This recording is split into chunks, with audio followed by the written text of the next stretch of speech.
Hello students, I am Mudita and you are watching Mudita IS Warriors. So students, ये आपकी English की worksheet 24 है जो 2 सितंबर को प्रोवाइड की जाएगी आपको. फायर एंड आइस हमने पोयम पढ़ी थी लास्ट वर्कशीट में.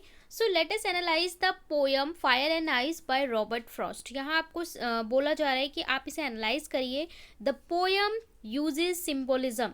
सिम्बोलिज्म का यूज़ किया गया है यहाँ पे, यानी जो पोयम है वहाँ पे फायर एंड आइस दो वर्ड्स यूज़ किए हैं बट इनका एक्चुअल मीनिंग फायर या आइस नहीं है, इसे सिंबल की तरह यूज़ किए गए हैं. Okay, symbolism is a literary device that uses in a symbols be they word people make location and abstract idea to represent something beyond the literal meaning.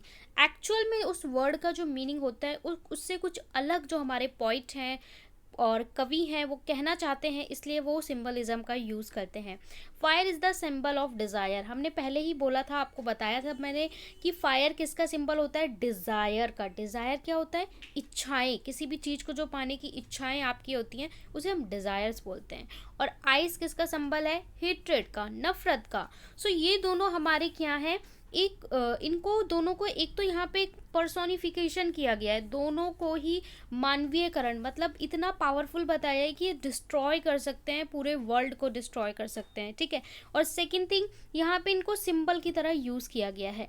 अब आपसे बोल रहा है choose the words from the box fire and ice symbolize, note down the end write the given picture. So यहाँ पे आपको कुछ words दे रखे हैं, इन वर्ड्स में से आपको सेलेक्ट करना है और नीचे आपको इमेज दे रखी है फायर एंड आइस की, और फायर एंड आइस की. ठीक है, ये फायर और ये आइस. सो यहाँ पे आपको पुट करना है इन वर्ड्स में से. सो ये हमारा किसके लिए रिप्रेजेंट किया गया है? फायर, जो यहाँ पे वर्ड्स इसमें सेलेक्ट करके लिखना है, और ये आइस के लिए. सो फायर के लिए हमारा कौन कौन सा वर्ड होगा? नंबर 1 ये फायर के लिए है, दैट मीन ग्रीड. इसके बाद अगर हम देखें तो एवियरेंस ये हमारा होगा. इसके अलावा जो हमारा फायर के लिए वर्ड यूज़ होगा वो है लस्ट. ठीक है, किसी भी चीज़ को पाने की लस्ट. इसके अलावा हमारा हो सकता है कॉन्फ्लिक्ट. ओके, और फरी. ये है सारे हमारे फायर के लिए. सो फायर के लिए आप यहाँ पे लिख लोगे इसमें कि कौन कौन से वर्ड हैं. ठीक है, एमसीक्यू में भी ये पूछ सकता है. ग्रीड है, लस्ट है, ठीक है, कॉन्फ्लिक्ट है, CONFLICT, एंड AVARICE, एंड फरी. ये हो गए आपके किसके लिए? फायर के लिए. और बाकी आपके जो वर्ड्स बचते हैं वो आपके आइस के लिए हो गए. ठीक है.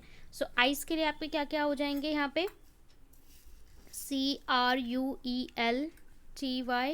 ठीक है. इसके अलावा इनटॉलरेंस, रिजिडिटी. ठीक है. चलो अब हम इनको सिंप्लीफाई करके लिख देते हैं. एक बार मैं बोलूँगी आइस, सो आइस के सारे वर्ड्स को पिक आउट कर देंगे. सो आइस के लिए हमारा क्या है? ये है आइस के लिए. इसके अलावा इनटॉलरेंस है आपका, रिजिडिटी है, ठीक है, कोल्डनेस है, एंड कोल्डनेस के अलावा इनडिफरेंस ये भी आएगा, और हेट्रेड तो हमारा आएगा ही आएगा. ये सारे हैं आपके किसके लिए? आइस के लिए. ये सारे वर्ड्स आइस हैं. इनको आप लोग लिख सकते हैं इस बॉक्स में, और बाकी जो बचे हुए हैं वो फायर के लिए हैं. ओके, सिंपल सी है ये वर्कशीट. इसके बाद नीचे आपको बोल रखा है कि एजोनेंस भी हमारी पोएटिक डिवाइस है. Is a literary device in which the repetition of similar vowel sound take place in 2 or more words in a proximity to each other within a line of poem or phrase. Assonance एक ऐसा literacy device होता है कि आपकी जो poem है वहाँ पे एक ही लाइन में 2 या 2 से ज़्यादा ऐसे वर्ड आएंगे जहाँ पे वॉवल्स का प्रोनाउंस होगा. वॉवल्स क्या होते हैं? AEIOU. ठीक है, तो वॉवल्स का ज़रूरी नहीं है स्पेलिंग में हो, लेकिन प्रोनाउंस आना चाहिए वॉवल्स का, तो उसे हम एजोनेंस लिटरेसी डिवाइस बोलते हैं. अब क्वेश्चन दे रखा है which of given example does not show assonance. यहाँ पे क्वेश्चन नंबर 2 में बोला है कि किसमें एजोनेंस नहीं है, डू नॉट शो एजोनेंस नहीं है. तो फाइंड करिए. आई hold with those who favour fire. यहाँ पे आपको एग्जैक्टली एजोनेंस नजर आएगा. क्यों? यहाँ पे बोलता है I hold with those. Hold और दोज, यहाँ पे हमें ओ का साउंड आ रहा है. ठीक है, I hold with those who favour fire, O का साउंड आ रहा है, दैट मीन यहाँ पे एजोनेंस है। इसके बाद देखिए सेकंड में अगर हम देखें, try as I might the night did not fly, so यहाँ पे माइट और नाइट, यहाँ पे आई का साउंड आ रहा है।